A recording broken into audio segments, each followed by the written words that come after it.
আমি ওই দিকে যাব না। বন্ধুরে আমার, ভাইরা আমার, আপনারা আমার জীবনের ইতিহাসটা শুনেছেন আমি কেমন করে নামাজ পড়েছি। একদিন স্কুল থেকে বাড়ি ফেরার পথে দেখছি একটা মুসলমান ওযু করছে। আমি জীবনেও কারো ওযু করা দেখিনি। আমার মা মুসলিম, ওযু করে না। বাপ মুসলমান, জীবনে ওযু করে না। আমি জীবনে কারো ওযু করা দেখিনি। ভাইরা আমার, ওই মুসলমান লোকটার প্রথম জীবনে ওযু করা দেখলাম। উনি ওযু করলেন আর একটা চাদর বিছিয়ে কিবলার দিকে মুখ করে নামাজ পড়লেন। খোদার কসম করে বলি, তখন আমি ক্লাস 8-এর ছেলে, ক্লাস 8-এ পড়াশোনা করি। বন্ধুরা আমার, ভাইরা আমার, আর ওই নামাজটা ফলো করলাম। আজ মুসলমান হওয়ার পরে আমি জানি জোহর কাকে বলে, আসর কাকে বলে, মাগরিব কাকে বলে, এশা কাকে বলে। তাকে জিজ্ঞাসা করতে সাহস হলো না। উনি নামাজ পড়ে চলে গেলেন, আমি বাড়ি চলে এলাম। মাগরিব হয়ে গেল। আজ ইসলাম কবুল করার পরে আমি জানতে পারছি ওই সময়টা আসরের সময় উনি 4 রাকাত নামাজ পড়েছিলেন। বন্ধুরে আমার, আযান শুনতে পেলাম, মসজিদ আযান হচ্ছে, আল্লাহে মন্দিরে পুজো হচ্ছে। বলে বাহার ওই দুইটি ছেলে হিন্দু মুসলমান, মন্দিরেতে ঘন্টা বাজে, মসজিদে আযান। একটা ভাই কি করে, মাটির মূর্তি তৈরি করে, মাটির মূর্তি তৈরি করে ভক্তি ভরে পূজা করে। বলেন ভগবান, মাহর দুইটি ছেলে হিন্দু মুসলমান, মন্দিরে পুজো হচ্ছে, মসজিদে আযান। হেদায়েতের মালিক আল্লাহ। ও ভাইজানেরা, আমি বেদিনের ছেলে মাঠে গেলাম, ওযু করার মতোই হাত মুখ ধুয়ে বাড়ি এসে দরজা বন্ধ করব। আমার বন্ধুদের মুখে শুনেছি ছবির সামনে নামাজ হবে না। আমরা মুসলমান, আমাদের বাড়িতে দুর্গা, কালী, লক্ষ্মী, সরস্বতী, রাধা, কৃষ্ণ, শিব, গণেশ এগুলো রয়েছে। ওই প্রতিমাগুলো বেমুখ করে উল্টিয়ে উল্টিয়ে রেখে আমি নামাজে দাঁড়ালাম। সেদিন নামাজের কায়দা কানুন জানা ছিল না, বায়েত বাইনি জানা ছিল না, সূরা ফাতিহা জানা ছিল না, আত্মায়াত জানা ছিল না। শুধু বলেছিলাম রব্বুল আলামিন, হে মাওলাই করিম, আমি বেদিনের ছেলে, আমার নামাজকে তুমি কবুল করে নিও। আর কতকাল থাকবি রে তোরা বেনামাজি হইয়া? পিছন দিকে চাইয়া দেখ, তোদের বেলা গেল বইয়া। মুসলিম ঘরে জন্ম লয়ে নামাজ পড়লি না, ছোট থেকে বড়ই হলি, মসজিদ চিনলি না, গায়ের জোরে সবই করলি, ঈমান আনলি না, পেটের জ্বালায় সবই খেলি, হারাম হালাল বুঝলি না, মাহারালি মাফারালি কেঁদে কাউকে পেলি না। ছোট থেকে বড়ই হলি, মসজিদ চিনলি না, গায়ের জোরে সবই করলি, ঈমান আনলি না, পেটের জ্বালায় সবই খেলি, হারাম হালাল বুঝলি না। এই তো তোরা আল্লাহর বান্দা, বলবি কি গিয়ে তারে? গোরের মাঝে আদাব হবে, কাঁদবি বারে বারে, জেল খাটিয়ে ছাড়বে রে তোর, পাবি কত সাজা। পুলিশে রাতে পার হবে তুই, দেখবি তাতে মজা, জাহান্নামী হবি রে তুই নামাজ পড়লে না। পবিত্র রমজান মাসে রোজা রাখলে না। আর আমাদের ছেলেরা চায়ের দোকানে বলে নামাজ পড়ি না বটে, কিন্তু ঈমান ঠিক আছে। বলে না, বলে না, বলে নামাজ পড়ি না বটে, কিন্তু ঈমান ঠিক আছে। হায়রে মুসলমান ভাইজানেরা আমার, বন্ধুরে আমার, পরের দিন স্কুলে গেলাম, সহপাঠী ছেলেদের বললাম, ভাই তোরা যে নামাজ পড়িস, ওই নামাজের কায়দা কানুন শিখিয়ে দিতে হবে, জানিয়ে দিতে হবে। মুসলমানের ছেলেরা আমাকে দেখে বললো, দেখ মিলন, আমরা মুসলমান বটে, ঈদ একবার যাই, বকরিদ একবার যাই, সবাই দেখো আমরাও তাই করি। হাইরে মুসলমান, ঘরে ঘরে যাই যতদিন, ঘরে ঘরে যাই যতদিন, এমনি করে চলবে কতদিন? রোজার মাসে তারাবি পড়লো, অনেক মুসলমান কোনো কিছুই জানে না, ঢিকির মতো সেজদা করে বাড়ি যায়। ঠিক না? ঢিকিরে বলে জি, হ্যাঁ, সুবহানাল্লাহ। ওই সেজদা করিয়া যদি জান্নাতে যাইতো, কাঠের ঢিকি তবে আগে জান্নাত পাইতো। রোজার মাসে অনেক মুসলমান নামাজ পড়লো ঠিকই মতো চেষ্টা করে, বন্ধুরে আমার কোন দোয়া কালাম জানে না, যে নামাজের কায়দা কখন দেখানে, এদিকে তাকাছে এদিকে তাকাছে, এরকম করছে নাকি বলছেন সুবহানাল্লাহ। বন্ধুরে আমার, ভাইয়েরা আমার, আমি অমুসলমান, মুসলমানদের কাছ থেকে নামাজের কায়দা কোনো জানতে পারলাম না। মৌলানা নেসরুদ্দিন সাহেব আজও বেঁচে আছেন, লালগোলা বাড়ি, বইটার নাম দিনিয়াত শিক্ষা। তখন মাত্র 24 টাকা না 12 টাকা 24 টাকা দাম ছিল, এখন একটু বেড়েছে আপনার। বন্ধুরে আমার, এই নামাজ শিক্ষা বইটা আমি একদিন কিনলাম, সংগ্রহ করলাম। মুসলমানের ছেলেরা দামি মোবাইল ব্যবহার করবে, 12-14,000 15,000 টাকা দেবে, মোবাইল কিনবে। ইসলামকে জানার জন্য একটা ইসলামী বই নিয়ে কালচার করবে না, ঠিক না বেশি জোরে বলেন, কালচার করবে না। আমি করলাম কি জানেন, নামাজ শেখা বইটা কিনে বাড়ি নিয়ে এলাম। ওয়াল্লাহি আরবি ভাষা জানা ছিল না, বাংলায় লেখা আছে বিসমিল্লাহির রহমানির রহিম, আসলে নেই জোরে বলেন আলহামদুলিল্লাহি রাব্বিল আলামিন আর রহমানির রহিম মালিকি ইয়াউমিদ্দিন ইয়াকা না'বুদু ওয়া ইয়াকা নাস্তাইন। 365 দিন একটা বছর, 12 মাসে একটা বছর। বন্ধুরে আমার, তোমার বয়স যদি 50 বছর হয়, বছরে যদি একটা করে আয়াত তোমার মুখস্থ হতো, তাহলে 50টা আয়াতের মালিক তুমি হতে, ঠিক না বেঠিক? 30 বছর যদি তোমার বয়স হয়, তোমাকে 30টা সূরা শিখতে বলছি না, 30টা আয়াত যদি তোমার মুখস্থ করার প্রয়োজন হতো, বছরে একটা করে আয়াত যদি তুমি শিখতে, 30টা আয়াতে তুমি মালিক হতে। কষ্ট হয়, দুঃখ লাগে। মুসলমান নামকে হচ্ছে মুসলিম, আমরা বলি আমাদের ধর্মগ্রন্থের নাম কোরআন। 100টা মুসলমানের মধ্যে 99টা মুসলমান কোরআন পড়তে জানে না, নাকি বলছেন? কোরআন পড়তে জানে না। ভাই মুসলমান, ঠিক রাখো ঈমান, দ্বীন ইসলাম যেন ডুবে না। এই যে বক্তব্য আপনারা করেছেন, আমরা অবহেলার সংখ্যাটাই, কিন্তু বক্তব্য একটা কত গুরুত্বপূর্ণ শিক্ষার জায়গা, আপনি না বিবেকে ঢোকালে পরে বুঝতে পারবেন। আপনি MA MSc BA BCom যাই পড়েন না কেন, তার প্রাথমিক পড়াটা অ আ ক খ পড়তে হবে, ঠিক বলছে না? অ আ ক খ পড়তেই হবে।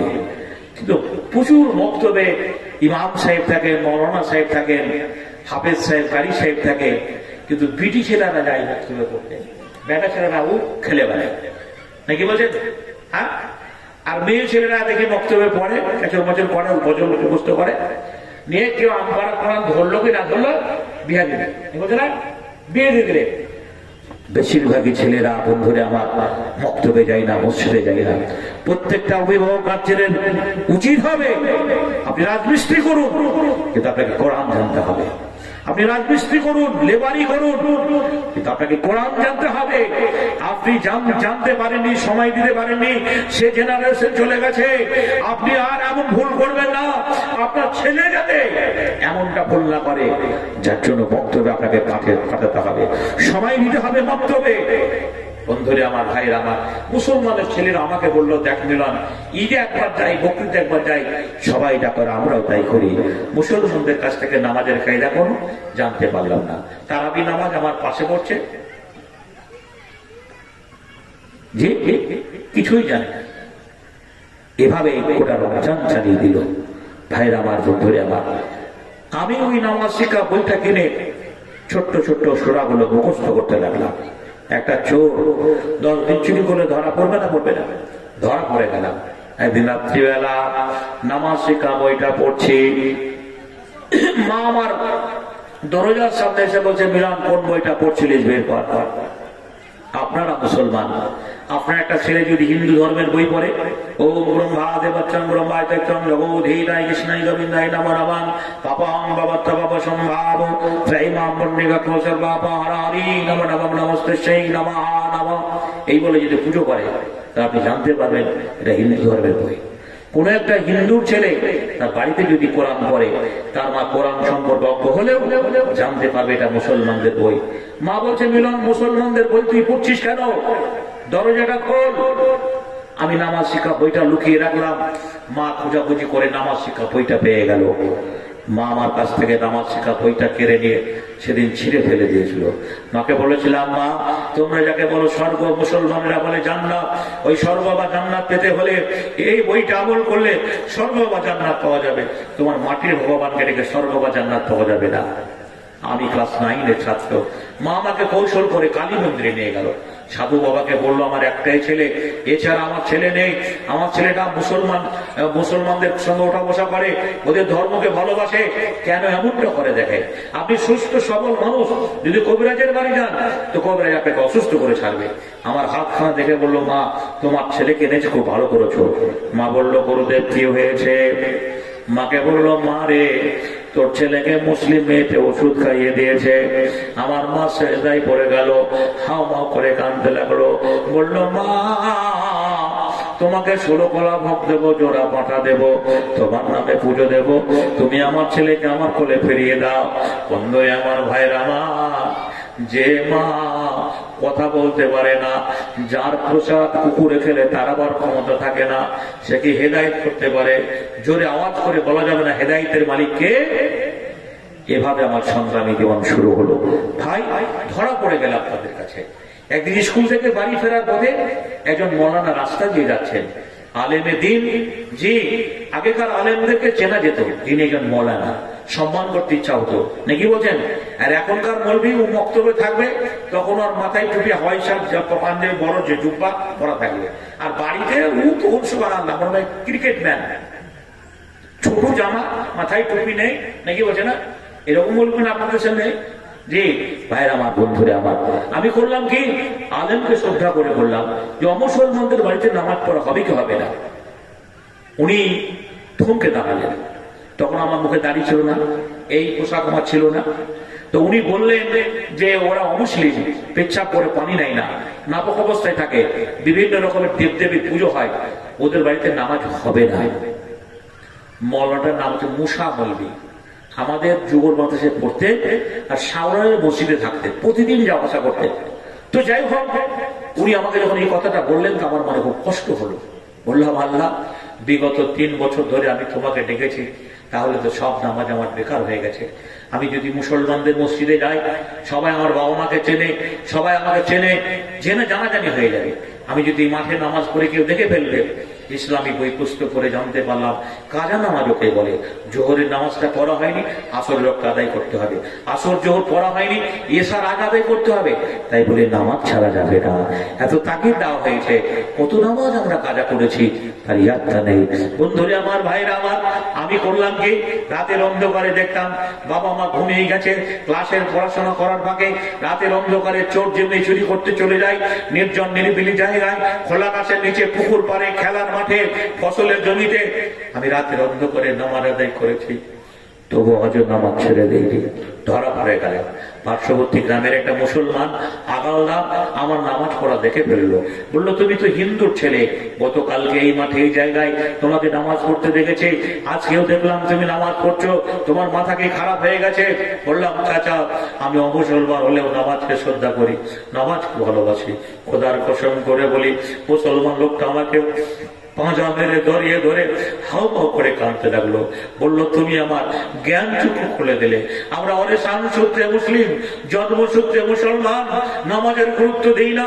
শুক্রবার একদিন যাই, জুমার নামাজটা পড়ে আসি, ঈদ বকরিতে যাই, কেউ মাটি দিতে গেলে পরে জানাজা নামাজে শরীক হই, জোহরের নামাজ পড়ে মাটি হবে। নয়নডাঙ্গা একটা লোক মারা গেছে, এলান হয়ে গেছে, জোহরের নামাজ পড়ে শুরু হবে, মাটি হবে। কি ব্যাপার ভাই? বলছে, আমার দাদু শ্বশুর মারা গেছে, তো বিড়ি খেয়ে বেড়াচ্ছে, জোহরের নামাজ পড়েনি, অজু করে মাটি দিয়েছে। এরকম হয় না? হয় না? যে জোহরের নামাজ পড়েনি, ও জানাজা পড়তে এসেছে, এমন মুসলমান হয় আছে না? না, দেখবেন জানাজা নামাজ পড়তে বলে, কে মারা গেছে? আমার দাদা শ্বশুর মারা গেছে, ও বিড়ি টেনে বেড়াচ্ছে। জোহরের নামাজ পড়েছে, মুসল্লিরা নামাজ পড়ে আসছে, আর মাটি দিতে যাচ্ছে, ও তখন অজু করছে। ভাই কি ব্যাপার, জোহরের নামাজ পড়নি? বলছে, না নামাজ পড়া হয়নি। বন্ধুরে আমার, ভাইয়ের আমার, আমি এভাবে নামাজ পড়তে গিয়ে ধরা পড়ে গেলাম। মুসলমান লোকটা আমাকে বললো, তুমি আমার ছেলের মতো, আমাকে বাড়ি নিয়ে এলো। বললো, আমার এই বাড়ির দরজাটা তোমার জন্য খোলা রইল, যখন আজান শুনতে পাবে আমার বাড়িতে উজু করা পানি দেওয়া হবে, আমার স্ত্রী ছাড়া কেউ জানতে পারবে না। আমি এমনি করে বিগত আরো 2 বছর টানা তার বাড়িতে নামাজ আদায় করেছিলাম। একটা হিন্দুর ছেলে মুসলমান মহল্লায়, মুসলমানদের একটা বাড়িতে 5 বেলা যদি যাওয়া আসা করে, লোকের সমালোচনা করবে কি করবে না? যারা যে প্রকৃতির লোক, যারা যেই ধরনের লোক, সেভাবেই সমালোচনা শুরু হলো। বললাম, চাচা আপনাকে যদি কেউ জিজ্ঞাসা করে, জানতে চাই কি করবেন? বললো, তাই তো, কি করা যায়? আমি বললাম, কতগুলো মুসলমান ছেলে মেয়েদের ঠিক করে দিই, আমি তাদের টিউশনি করাবো, প্রাইভেট পড়াবো। আমার নিয়াত নামাজ আমল নিয়া, আমার উদ্দেশ্য আপনার বাড়ি নামাজ পড়ার জন্য আসা, কেউ যেন বুঝতে না পারে। এমনি কৌশল করে তার বাড়িতে 2 বছর নামাজ পড়লাম। একদিন মুসলমান লোকটাকে বললাম, চাচা আমার ভয় হচ্ছে, আমি যদি মরে যাই সব স্বপ্ন আমার বেকার হয়ে যাবে, আমি কালেমা পড়ে মুসলমান হয়ে যাব। আল্লাহ যে কোরআনে মরণের কথা বলেছেন, তখন আমার জানা ছিল না। আল্লাহ কোরআনে বলেছেন, কুল্লু নাফসিন যায়কাতুল মাউত, যার নফস আছে তাহার মত অনিবার্য। কবির ভাষায় বলা যেতে পারে, জন্মিলে মরিতে হবে, অমরকে কথা কাবে, চিরস্থির কবে নির্হাইরে জীবন নদে। মরণের ভয় আমি করলাম। কত দুর্ঘটনায় মুসলমান লোকটা রুজি রুটি করতে গিয়ে মিয়াপুর বাস স্ট্যান্ডে চাল বিক্রি করতে গিয়ে লরি পাল্টি খেয়ে মারা গেল। শোকের ছায়া নেমে এলো, কাল বৈশাখী ঝড়ে আমার ভাষাটা ভেঙে গেল। আমি তখনও প্রকাশ্যে ইসলাম কবুল করিনি। মুসলিম সমাজের কাছে গিয়ে বলেছিলাম, ও আপনারা একটু সুযোগ দেবেন, তার জানাজায় শরীক হয়ে মাটি দেব। মুসলমানরা কোন আপত্তি করেনি। ওযু গোসল করে পবিত্রতা বজায় রেখে আমি তার জানাজায় শরীক হয়ে মাটি দিয়েছি। ইসলাম ধর্মের সবচেয়ে আমাকে আদর্শ কনভেন্স করেছে, ভালো লেগেছে। আমার ফেলাচা ধর্মের কেউ মারা গেলে পোশাক আশাক পরিবর্তন করা হয় না। ওরা যত পয়সা হোক না কেন, যত সম্ভ্রান্ত পরিমাণ মানুষ হোক না কেন, পোশাক আশাক পরিবর্তন করা হয় না। যেভাবে মারা যায় সেভাবে শ্মশানে পুড়ি দেয়। আমার রাসূলের আদর্শ হচ্ছে পরিষ্কার পরিচ্ছন্ন ঈমানের অঙ্গ। তুমি ছোটবেলা থেকে পেচ্ছাপ করে পানি ব্যবহার করতে শিখেছো, ওযু করে নামাজ পড়তে শিখেছো, মৃত্যুর পরে তোমাকে গোসল দেওয়া হবে। তাই গোসলের বিধান ইসলামে আছে, অন্য কোনো ধর্মে আছে আমার জানা নেই। আর একটা আদর্শ, আমার ফেলাচা ধর্মের কেউ মারা গেলে আত্মীয় স্বজন বংশাবলী ছাড়া কেউ যাবে না। কিন্তু নয়নডাঙ্গায় একটা লোক যদি মারা যায়, ভাটুপাড়া থেকে শুরু করে, নয়নডাঙ্গা থেকে শুরু করে, কাদিস ফুলবাড়ি থেকে শুরু করে, এদিকে কাবিলপুর থেকে শুরু করে, দোগাছি থেকে শুরু করে, একতা অঞ্চলের মুসলমানরা পারতপক্ষে জানা যায় শরীক হয়ে মাটি দিতে আসে। যেরকম আসে না, রাসূল বলেছেন, এক মুসলমান অপর মুসলমানের ভাই।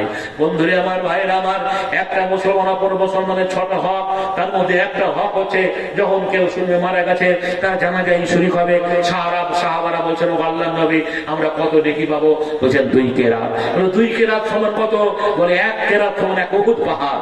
বন্ধুরে আমার, ভাইরা আমার, এই আদর্শকে ফলো করে আমি মাটি দিয়ে বাড়ি এলাম। আমার মা বলছে, মিলন তুই কবরস্থানে গেছিলি, মুসলমানকে মাটি দিয়েছিস, তুমি কি করে জানলে? বলে, সমাজের কিছু মানুষ তোর বাবাকে শাসন করে গেল, তুই যদি গঙ্গা স্নান না করিস বাড়িতে উঠতে দেওয়া হবে না। আমার বাড়ি থেকে আজিমগঞ্জ, জিয়াগঞ্জ অনেক দূর, আন্নাই বালিয়াঘাট, আদায় বহরমপুর, জঙ্গিপুর, অনেক রাস্তা। বন্ধুরা আমার, বলতে যাচ্ছিলাম, মা আমাকে পাথিয়ে খরচ দিল, বলে তোকে টাকা দিচ্ছি, গঙ্গা স্নান করে আয়, তোকে মারধর করলে পরে আমি সহ্য করতে পারবো না।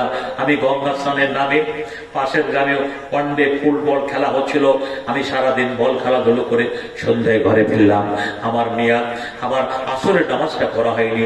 মগরিবের আজান হচ্ছে, বদিল লগ্নে মসজিদের মিনারে আজান। আমি মগরিবের নামাজটা পড়বো। আমি নামাজ পড়ার জন্য বাড়ির থেকে এগিয়ে আসছে। আমার একটা চাচাইতো বোন আমাকে দেখে ছুটে এসে জড়িয়ে ধরে হাউ হাউ করে কাঁদতে লাগলো। বোনটাকে বলছি, কাঁদছিস কেন রে, কি হয়েছে? বোন কথা বলে না, কাঁদছিস কেন রে, কি হয়েছে বল। বোনটা বলছে, দাদা তুই বাড়ি থেকে পালিয়ে যা। কেন পালিয়ে যাবো? বলে, তোকে যারা জগৎ থেকে সরিয়ে দেবে, দুনিয়া থেকে সরিয়ে ফেলে দেবে, কেটে ফেলবে, তারা ভাড়াটিয়া গুন্ডা, পাশের বাড়িতে মদ খাচ্ছে, সবাই বাপ মা জানে বাড়িতে কেউ নেই, তুই পালিয়ে যা। আপনারা বলে গেছেন এমএনএমপি হওয়ার জন্য নয়, রাষ্ট্রনায়ক হওয়ার জন্য নয়, সারা সার্বভৌমত্বে একত্ববাদের কথা মানুষের দরে পৌঁছে দেওয়ার জন্য যে দায়িত্ব আল্লাহ রাসূলকে দেওয়া হয়েছিল, এই দায়িত্ব পালন করতে গিয়ে মক্কার কাফেররা একদিন চারিদিক থেকে রাসূলের বাড়িতে ঘেরাও করলো। নিজের বিছানায় হযরত আলীকে রেখে যে সুরঙ্গ পথ ধরে আবু বকরের দরজায় গিয়ে চুপি চুপি আল্লাহ রাসূল বলেছিলেন, আবু বকর আবু বকর চলো মক্কা ছেড়ে পালিয়ে যেতে হবে। আল্লাহ রাসূল আগেই বলেছিলেন হিজরতের কথা। আবু বকর সঙ্গে সঙ্গে দরজা করলেন। গভীর রাত্রে সুড়ঙ্গ পথ ধরে আমার রাসূল আবু বকরকে সঙ্গে নিয়ে মদিনায় হিজরত করেছিলেন। যেতে যেতে যেখানে গারে সুর বলে একটা জায়গা আত্মগোপন করলেন, বিষদর সারা আবু বকর সিদ্দিককে দংশন করেছিল। এটা আপনারা ভালো জানেন।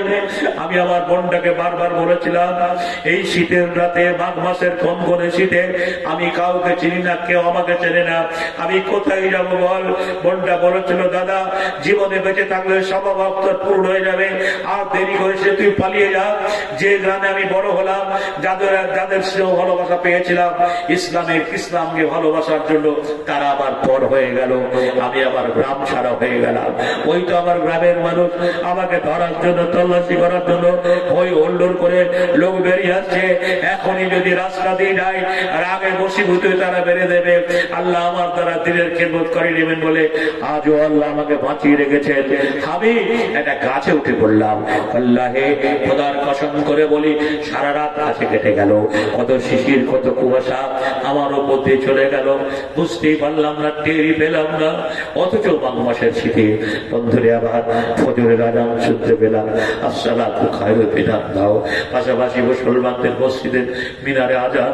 আমি আজান শুনে গাছ থেকে নেমে মুসলমানদের মসজিদে এসে বলেছিলাম, ও আমি একটা মুসলমানের ছেলে, বেদিনের ছেলে, বিধর্মীর ছেলে, আমি আপনাদের কাছে এসেছি কালেমা পড়ার জন্য, মুসলমান হওয়ার জন্য। আপনারা আমাকে মুসলমান করে নিন। মুসলমানদের দল দুটো হয়ে গেল। একটা দল বলল আমরা মুসলমান করে নেব, তারা হলো হিজবুল্লাহ, আল্লাহর দল, আল্লাহর ভালোবাসার লোক।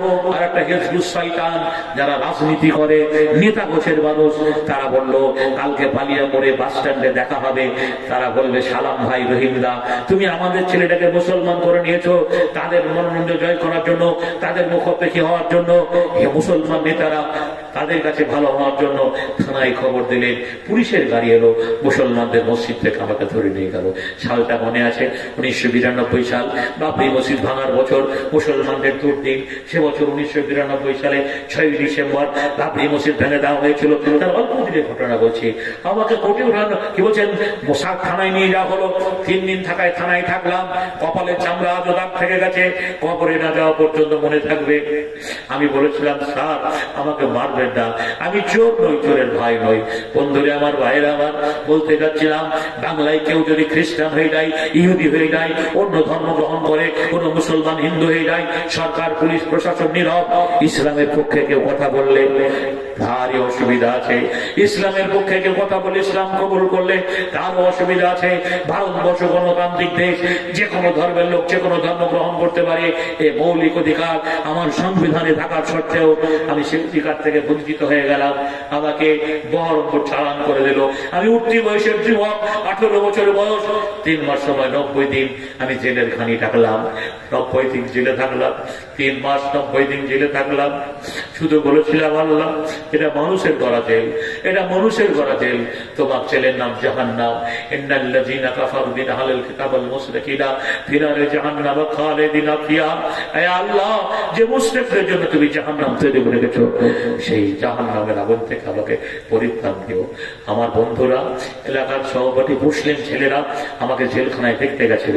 একদিন বললাম, ভাই তোদের জীবনের ঋণ আমি শোধ করতে পারবো না, সামনে 28 তারিখ আমাকে কোর্টে উঠানো হবে, তোরা যদি জামিন করতে পারিস আলহামদুলিল্লাহ, যদি জামিন করতে না পারিস আমি বেঁচে থাকবো, ভালো বলদের বোধ শক্তি হারিয়ে ফেলবো, আমাকে বিষাক্ত ইঞ্জেকশন দিয়ে পাগল করে দেওয়া হবে, আমার মুসলমান হওয়া হবে না। মুসলমান ছেলেরা আমার দিকে আপ্রাণ চেষ্টা করে আমাকে কোর্টে উঠানো হলো। জজ বলেছিলেন, তুমি কেন মুসলমান হবে? মুসলমান নাকি লোক দেখিয়েছে, প্রলোভন দিয়েছে, তুমি কোন মুসলিম মেয়েকে ভালোবাসো। আমি জজের সামনে নির্ভীকভাবে দাঁড়িয়ে বলেছিলাম, না স্যার, এই মুসলমান আমাকে প্রলোভন দেয়নি, লোক দেখায়নি, আমি কোন মুসলিম মেয়েকে ভালোবেসে নই, আমি স্বেচ্ছায় সুস্থ সবল মস্তিষ্কে আপন ইচ্ছায় ইসলাম কবুল করতে এসেছি। ভারতীয় সংবিধানের প্রতি আস্থা রেখে আমি ভারতবর্ষের সুনাগরিক হয়ে সরকার মহোদয়ের কাছ থেকে রেজুলেশন করে এফিডেভিট করে সেদিন আমি হয়ে গেলাম আপনাদের ধর্মীয় ভাই। জোরে বলুন আলহামদুলিল্লাহ। আমার বলার উদ্দেশ্য এতটুকুই, আমার ব্যক্তি জীবনে আমার এত নামাজের জন্য তো কি এত ত্যাগ পরিত্যাগ করতে হয়? আচ্ছা বলেন, আপনি 5 ওয়াক্ত নামাজ পড়তে গেলে পরে আপনার আত্মীয় স্বজন আপন জনেরা আপনাকে মারধর করবে, আপনাকে বাড়ি ঘর ছাড়তে হবে? হবে না। এই ত্যাগ করতে হবে না, এই নয়নডাঙ্গা ছেড়ে কোথাও যেতে হবে না। আপনি অরেশান সত্যি মুসলিম, কেন যে আজ আল্লাহর ডাকে আপনি সাড়া দিতে পারলেন না? আল্লাহ ভালো জানেন। তাই আল্লাহ হেদায়েতের মালিক, আল্লাহর কাছে দোয়া করি পরিশেষে, রব্বুল আলামিন তুমি আমার মতো একটা অযোগ্য ছেলেকে দিনের খাদেম বানিয়েছো। আল্লাহ যারা রোজার মাসে নামাজ ধরেছিল, যারা নামাজ ছেড়ে দিয়েছে, তাদেরকে তুমি নামাজি বানিয়ে দাও, ছেড়ে বলো না আমিন। হে রব্বুল আলামিন, যারা মাঝে মাঝে পড়ে, অনেক ছেলে দেখি মাঝে মাঝে পড়ে, মাঝে মাঝে ছেড়ে দেয়। আমাকে ভালো লাগে, ভালো লাগলো যে সমস্ত ভাইরা আপনারা দাঁড়িয়ে আছেন, একটু সামনে বসুন। এই ছোট্ট সভাতে আজকে দামি দামি বক্তা এসছে, যারা আন্তর্জাতিক খ্যাতি সম্পূর্ণ বক্তা, যারা বহু মানে লোকের সমারোহে, যে লক্ষাধিক লোকের সমারোহে। আমরা ছোটখাটো বক্তা হলেও আমি এই মে মাসের 1 তারিখে জলসা করলাম, সুবহানাল্লাহ, না হলো 50,000 লোক ছিল। ওদের কসম করে বলি, আমি 1 তারিখে মে মাসের 1 তারিখে জলসা করলাম। গ্রামটা হেমতাবাদ থানা, উত্তর দিনাজপুর, গ্রামটার নাম ছয়নাবাদ, এবারে বর্ডার সীমান্তবর্তী এলাকা। ওই পারে মানে বাংলার মেলা বসেছে, বাংলার দোকান বাসার বিডিআর আর বিএসএফ এর সঙ্গে যে সমঝোতা করে জলসাটা করা হয়েছে, দুবার মানে মিলন মেলা, ওদের আত্মীয় স্বজনরা এসছে, এদের আত্মীয় স্বজনরা এসছে, এমনটা জায়গায় জলসা, 50,000-এর বন্ধুরা আবার লোক বেশি। সেই রকম মঞ্চে বন্ধুরে আমার 3.5 ঘন্টা বয়ান ডাকলাম, লোক হুহু করে কাঁদলো। নয়নডাঙ্গা ছোট্ট একটা গ্রাম নয়, নয়নডাঙ্গা বড় গ্রাম, কয়েকটা মসজিদ নিয়ে নয়নডাঙ্গা। বন্ধুরা আমার, এখানে ভাটুপাড়া আছে, এখানে আরো অন্যান্য পাড়া রয়েছে। বন্ধুরা আমার, ভাইরা আমার, আপনারা মাইকের আওয়াজ শুনতে পাচ্ছেন। বক্তার শুধু শ্রোতা অপেক্ষায় বক্তা অপেক্ষা করছে। আমি আপনাদের সেই হাবিবুল্লাহ, আমি হয়ে গেলাম আপনাদের ধর্মীয় ভাই। জোরে বলুন আলহামদুলিল্লাহ। শুরু হলো মাদ্রাসায় পড়াশোনার জীবন। আপনারা জানেন আমেরিকার পেন্টাগন ভাঙলো, টুইন টাওয়ারের প্রতি হামলা হলো, বহরমপুর বাস স্ট্যান্ড থেকে লাদেনের লোক বলে মৌলানা আব্দুল্লাহ সালাফিকে উঠিয়ে নিয়ে যাওয়া হলো।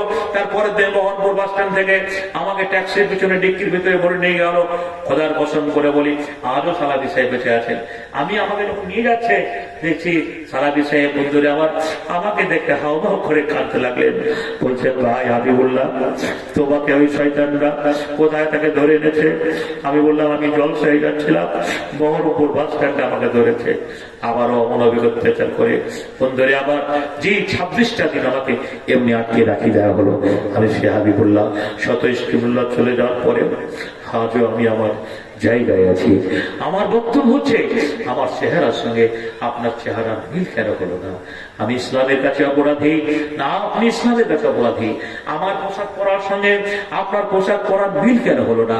রাসূল বলছেন, পুরুষদের জন্য প্যান্ট হোক, পায়জামা হোক, লুঙ্গি হোক, নাভির উপরে থাকবে, আর তার পায়ের মাপটা হবে আমার মাপটা। দেখছেন এইরকম ভাবে বন্ধুরা আমার, আজকে যুবকরা প্যান্ট পরে নামাজ পড়তে যায়, 3 ভাগ 4 ভাগ করে। এ ভাই করে না, করে না? 3 ভাগ 4 ভাগ করে। বন্ধুরা আমার, ভাইরা আমার, জি ওই প্যান্টে নামাজ হবে না। ঘটনা হচ্ছে এখন এটা ইসলামের বহির্ভূত কাজ, এটা এমনটা নয়। রাসূল বলছেন, যারা কাপড়কে ঝুলিয়ে পড়লো, লটকিয়ে পড়লো, সে আমার উম্মত থেকে আলাদা হয়ে গেল, উম্মত থেকে খারিজ হয়ে গেল। বেশিরভাগই ছেলে। আমি সেদিন এই স্কুটির নষ্ট খারাপ হয়ে গেছে, একটা মহিলা, লেডিজ মহিলা, একটা লেডিজ মহিলা, ওর স্কুটিতে পাম্প নেই, তো লিক হয়ে গেছে আর কি। তো যে মেকানিক দুটো ওরা এমন প্যান্ট পরে আছে যে ওর পাছা দেখা গেছে, ও বসে ওটাকে ছাড়ছে, তো মেয়েটা বারবার ফলো করছে। তা আমি বললাম, ভাই তুমি প্যান্টটাকে সামলাও, প্যান্টটাকে সামলাও। আজকে এইরকম প্যান্ট পরে ব্যবসায়ী ভাইরা দেখবেন, দেখবেন একবারে মানে যত প্যান্ট নুচে ঝুলে পড়বে, মানে মানে মাজা থেকে সরে যাবে, এটাই মনে হচ্ছে তার স্টাইল, এটাই মধ্যে সভ্যতা। বন্ধুরে আমার, ভাইরা আমার, বলতে যাচ্ছিলাম, তোমার মাথা চুল কাটাটা কেন ইহুদিদের মতো হলো, ন্যাশনালদের মতো কেন হলো? দেখে মনে হচ্ছে তুমি উত্তর কোরিয়া থেকে এসেছো, দক্ষিণ কোরিয়া থেকে এসেছো। রাসূল বললেন, তোমার আমার যারা উম্মত হবে তাদের সুন্নতি চুল হবে। বন্ধুরে আমার, ভাইরা আমার, আলেমরা কত সুন্নতি চুল রাখেন, ছোট ছোট চুল করে, নাড়া হওয়াটা সুন্নাত, দাবরি রাখা সুন্নাত, এমনি ছোট চুল রাখা সুন্নাত। কিন্তু দেখা যাচ্ছে এইদিকে ছোট, এইদিকে ছোট, এইদিকে এত বড় বাঘ যাযাবরের মতো, তারপরে আবার ঘোড়ার মতো রং করা, কালারিং করা, নাকি বলছেন ডিজাইনের শেষ নেই। বন্ধুরে আমার, ভাইরা আমার, তুমি তো নবীর উম্মত, রাসূলের উম্মত, তুমি আল্লাহর বান্দা, তোমাকে তো আল্লাহ ওইরকম করে ইচ্ছা করলে পাঠাতে পারতো, তুমি কেন ফাইমনি করেছো? অতএব এটা হারাম, এটা অবৈধ, এটা নাজায়েজ, তোমাকে সেখান থেকে ফিরে আসতে হবে, সংযোগ হতে হবে।